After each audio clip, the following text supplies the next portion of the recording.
Good morning, dear students. Today I am taking very important topic: how to reduce a matrix into a row echelon form or column echelon form. What is echelon form? Huh? Before coming to echelon form, I am taking this definition. Important definition. Yes. A matrix A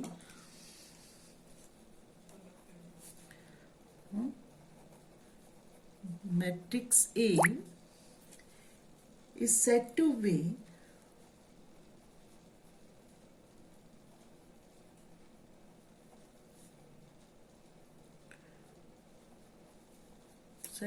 a row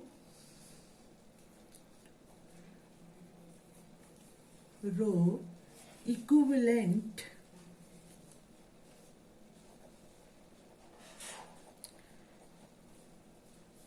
to a matrix V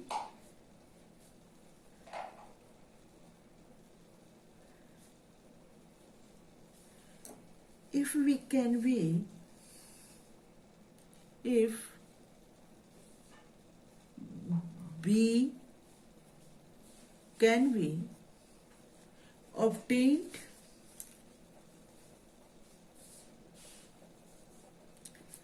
from A after a finite number of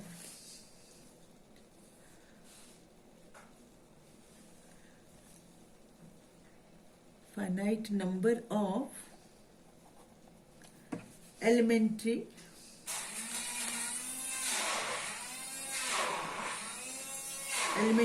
row operations.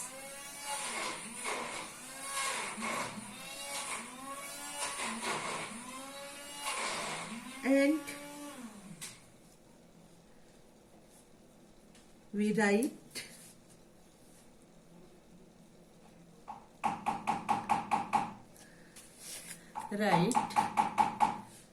a matrix A. This matrix A is क्या है? Row equivalent to matrix V. Right? We can write this in this way. Students, I am taking this definition. क्या है ये? A matrix है. A matrix A is said to be a row equivalent to matrix V. If we can, this B can be obtained from A after finite number of elementary row operations. And we write it as, we can write this in this way. What is the meaning of this? This is the matrix A is row equivalent to matrix V and it is obtained by applying finite number of row operations. Clear students? और दूसरी इसमें ले रही हूँ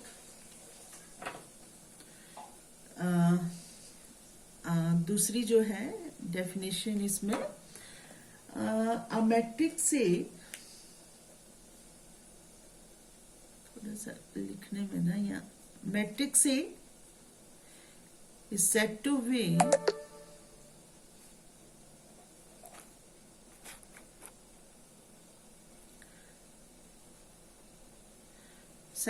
a column equivalent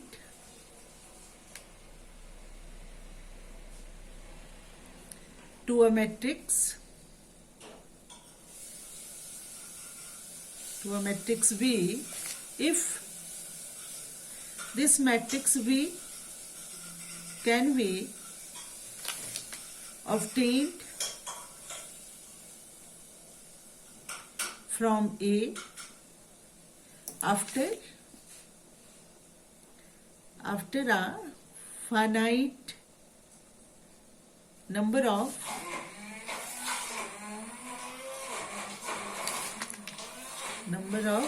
elementary column operations,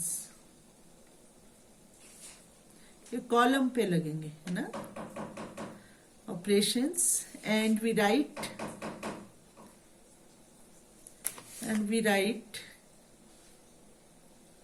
it as कैसे, this matrix A is है column equivalent to matrix V। ऐसे कैसे बनाइए,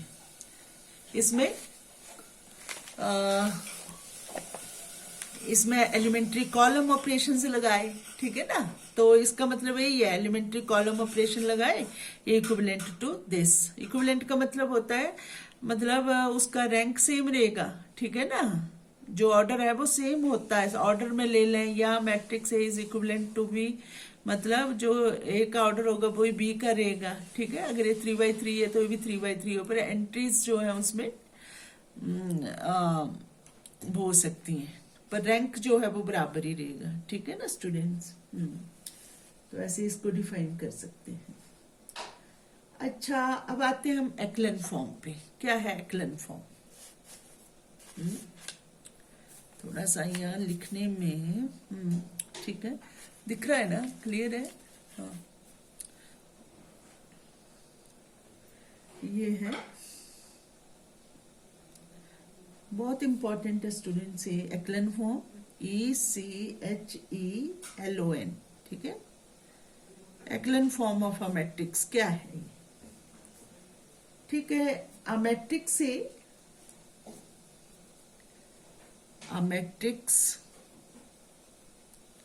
A is said to be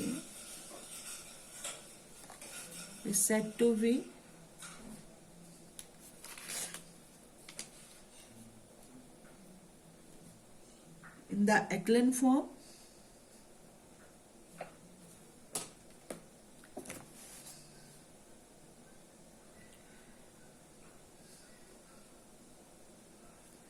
ना। इफ मैं सारा समझाऊंगी, अगर डेफिनेशंस में नहीं पता लगेगा तो मैं वैसे बताती हूँ स्टूडेंट्स आपको। थोड़ा सा मैं इसको हिला देती हूँ, यहाँ लिखने में थोड़ी दिक्कत हो रही है मुझे ना। अब मुझे लगता है आपको अच्छे से दिख रहा है, मैडम को भी लिखने में थोड़ी दिक्कत नहीं होगी, ठीक है, क्लियर है? अच्छा, क्या क्या कंडीशन होनी चाहिए? नंबर 1, द 0 रोज, ठीक है, द 0 रोज जो होंगी जिसमें 0 ही हो, है ना, ऑफ ए मैट्रिक्स है ये, occur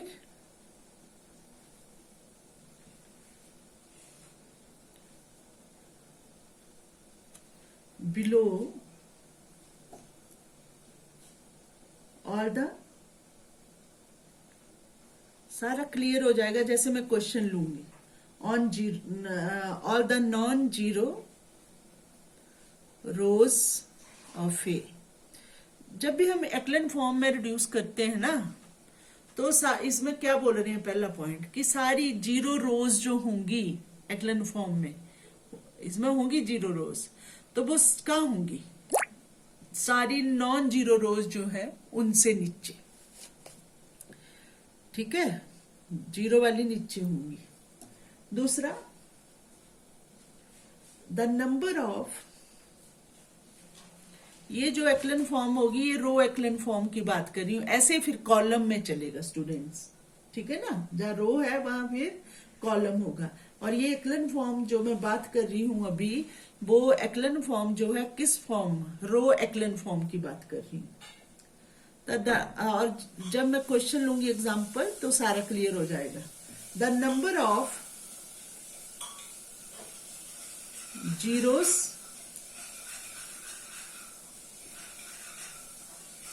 before the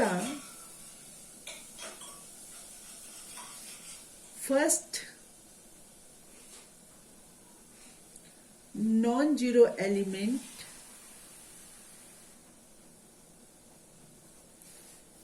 in a row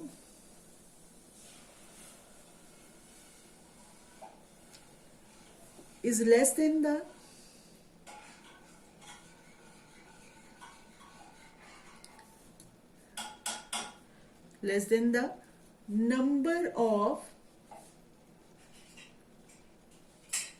number of such zeros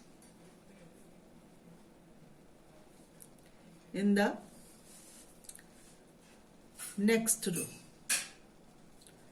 क्या बोला इसमें, क्या बोला इसमें? बोला कि number of zeros before the first non zero in a row, ठीक है, is less than the number of such zeros in the next row. जो पहली रो होगी ना, तो उसमें जो नंबर ऑफ जीरोस होंगी वो कम होंगी, जो नेक्स्ट रो में जीरो रो होगी उसमें ज्यादा होंगी. मैं जब एग्जाम्पल लूंगी सारा पता लग जाएगा आपको, ठीक है? फिर उसमें क्लियर कर दूंगी कि क्या बोल रही हूं, अगर यहाँ नहीं क्लियर हो. तीसरा पॉइंट, तीसरी शर्त, तीसरा पॉइंट जो है इसमें वो क्या है स्टूडेंट्स? इफ R1 R2 रोज हैं, ये बहुत सारी हैं, मान लो R10 तक, कितनी भी हैं, R नॉन जीरो रोज, मतलब नॉन जीरो कम से कम एक एलिमेंट तो है. जीरो रोज का मतलब जिसमें सारे एलिमेंट जीरो हों. नॉन जीरो का कम, और चाहे जीरो होते रहे, कम से कम एक तो है नॉन जीरो. R मान लीजिए R1 R2 ऐसे R10 10 रोज हैं, are non zero rose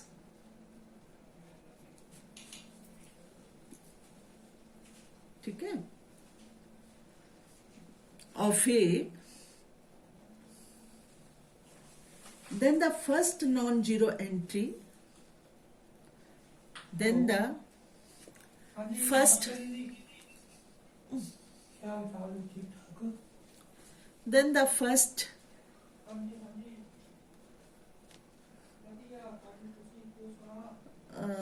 non-zero entry जो है, entry in these rows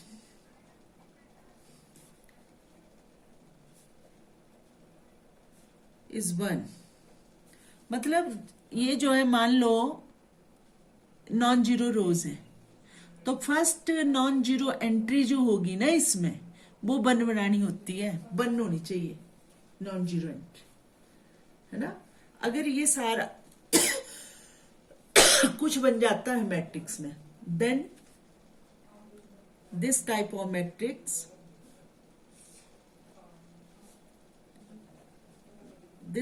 matrix, is called, इस तरह का मैट्रिक्स जो है वो is called row reduced echelon form. मैं जैसे एग्जांपल लूंगी आपको क्लियर हो जाएगा स्टूडेंट्स, बिल्कुल क्लियर हो जाएगा, ठीक है ना? कैसे हम, और रैंक जो होता है कि रो रैंक, कॉलम रैंक, ऐसे कॉलम के लिए होगा. पहली कंडीशन क्या बताई स्टूडेंट्स में, इसमें बताई कि रो रिड्यूस्ड एक्लन फॉर्म क्या होती है, कि जीरो वाली रोज जो हैं वो सारी कहाँ होंगी, नीचे होंगी नॉन जीरो रोज से. दूसरी कंडीशन कि जो पहली नॉन जीरो मतलब रो है ना, कि जो मतलब नंबर ऑफ जीरो जो हैं, first non zero element in a row is less than the number of such zero in the next row. तो पहली रो में कम जीरोज होंगी, और जो अगली रो होगी उसमें उससे ज्यादा होंगी, अगली होगी उसमें उससे ज्यादा होंगी.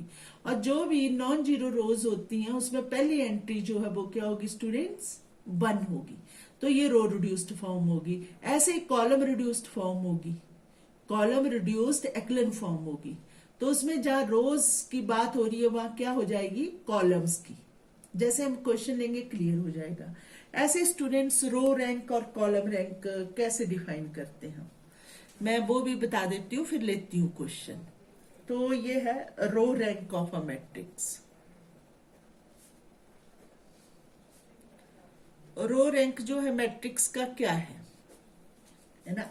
Late A be any matrix, A जो है कोई मैट्रिक्स है, ठीक है। रो रैंक,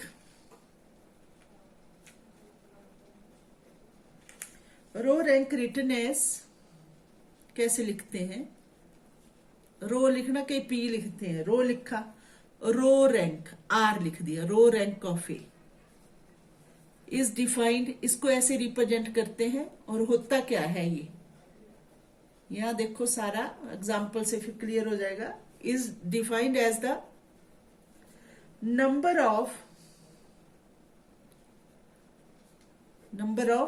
क्या, non zero rows in, number of non zero rows जो है in a row echelon form of A, row echelon form of A. मतलब रो रैंक कैसे करेंगे, row rank of this matrix A कैसे define करेंगे student, वो करेंगे कि number of non zero rows, किस में, रो एक्लन फॉर्म में। पहले तो रो एक्लन फॉर्म बनानी और उसमें नंबर ऑफ ये आ गई, ऐसे ही नॉन रोज आ गई, नंबर ऑफ नॉन जीरो रोज, वो क्या हो जाता है, row rank of a matrix. ऐसे ही स्टूडेंट्स क्या है, कॉलम रैंक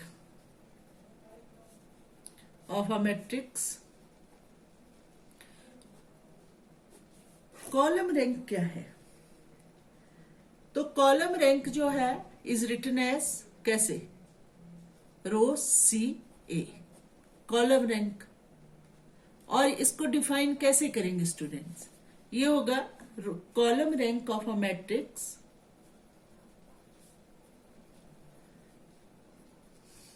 चल ही नहीं रहा पेन ना, column rank of a matrix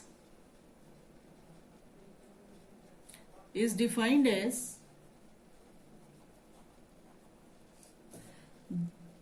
as the number of non-zero columns, number of non-zero columns, ठीक है। इन्ना किस में, तो पता होना चाहिए ना आपको, इन्ना column, in a column echelon form of A,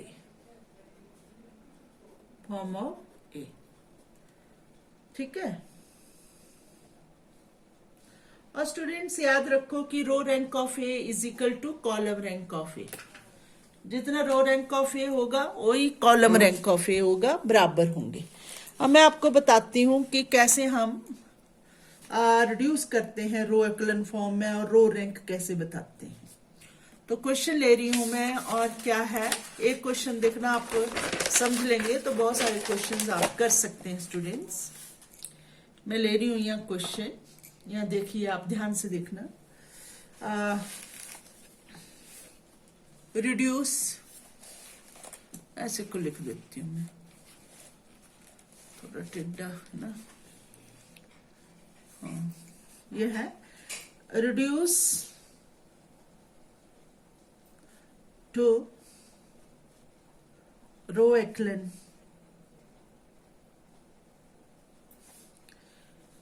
form the matrix A, matrix A जो है वो क्या है, मैट्रिक्स ए जो है इसको रिड्यूस करना है हमने रो एक्लन फॉर्म में, और रो रैंक भी बताना है भाई। तो ये है, फर्स्ट रो है 1 -2 -1 4। इसमें नहीं होता कि स्क्वायर ही मैट्रिक्स होगा, रेक्टेंगुलर भी हो सकता है, कुछ भी है, रैंक बताना है। 2 -4 3 5। Third row -1 2 6 7। Now how will you do? Students, here you have to write, यहाँ से कर दो शुरू। Here given this matrix, ठीक है, ए ये दिया। अब मैट्रिक्स ए, ये इसमें हमने क्या लगाने हैं, रो एक्लन फॉर्म में कन्वर्ट करने हैं, तो रो ऑपरेशंस लगाने हैं, ठीक है ना। हाँ, तो रो एक्लन फॉर्म में मतलब आर लिख भी सकते हैं, और तब नहीं लिख रही हूँ क्योंकि मैंने साइड में लिखना है कि ये ऑपरेशंस लगाए। तो मेन मुद्दा क्या है इसमें, पहली जो है रो पहली देखनी है हमने, उसमें पहली एंट्री जो है वो क्या होनी चाहिए, 1। इसमें बाई चांस 1 नहीं, तो इसको 1 रखेंगे। 1 -2 -1 4।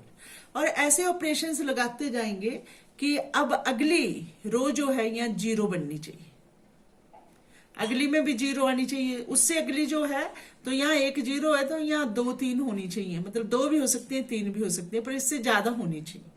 नहीं होते तो इंटरचेंज कर लेते हैं, हमने ऑपरेशंस लगाते जाना है स्टूडेंट्स। वाई तो यहाँ 0 कैसे बन जाएगा बेटा, R2 पे आप क्या लगाएंगे ऑपरेशन, R2 -2 R1, ठीक है। और R3 पे भी 0 बनाना है, तो R3 पे क्या लगा देंगे ऑपरेशन, R3 पे क्या लगेगा स्टूडेंट्स, R3 प्लस R1, ये लग जाएगा ना। तो आप देख रहे हैं ये 2 R1 मतलब 2 से मल्टीप्लाई किया, इससे सब्ट्रैक्ट किया 0, और 2 से मल्टीप्लाई किया 4, और इससे सब्ट्रैक्ट किया +4 बन गया, ये भी 0 आ गया, ठीक है। यहाँ 2 से मल्टीप्लाई किया -2 प्लस किया तो ये 5 बन गया स्टूडेंट्स, ठीक है। और 2 से 8 तो ये -3 बन गया, ठीक है। और ये क्या बन गया आपका 0, और स्टूडेंट्स ये प्लस किया, ये भी 0 बना, और ये आपका क्या बन गया स्टूडेंट्स, ये आपका क्या बन गया, ये 5, और ये क्या बन गया आपका -3। इसके बाद रो एक्लन फॉर्म में जो चेंज करते हैं, फिर क्या है, क्या करना होगा आपको, दिख रहा है ना आपको। हाँ, इसके बाद आपने क्या करना है, जो भी है, चलो 2 जीरोस आ गई, कोई नहीं फर्क पड़ता, ऐसे नहीं है कि एक ही 0 होनी चाहिए, बस ये होना चाहिए कि जो नेक्स्ट रो है उसमें इससे ज्यादा होनी चाहिए, पर इसकी पहली एंट्री जो है, जो 0 के बाद नॉन 0 एंट्री होती है, वो क्या होनी चाहिए, 1 होनी चाहिए। तो इसको 1 बनाना है। 1 कैसे बन जाएगा, ये सेकंड रो में 1/5 से मल्टीप्लाई कर देंगे, तो आपका क्या बन गया, फर्स्ट में तो बस ये